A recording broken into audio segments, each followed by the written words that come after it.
Как набрать вес? Ну, я надеюсь, что вы хотите набрать его за счет мышц, естественно, а не за счет жира. За счет жира приходите ко мне, я вам расскажу. Это надо делать за столом, как говорится, в тесной компании.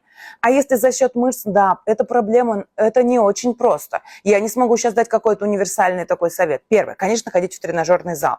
Причем ходить, ну, нередко. Я не сторонник того, что надо ходить там 3 раза, отдыхать, перезагружаться. Нет, здесь нам надо построить грамотную систему тренировок с качественным тренером. Второе, это белок в питании. И так как вы, скорее всего, малоежка, я бы сказала, что это все-таки наличие жидкого белка. Может быть, раствор аминокислот, может быть, гидролизат.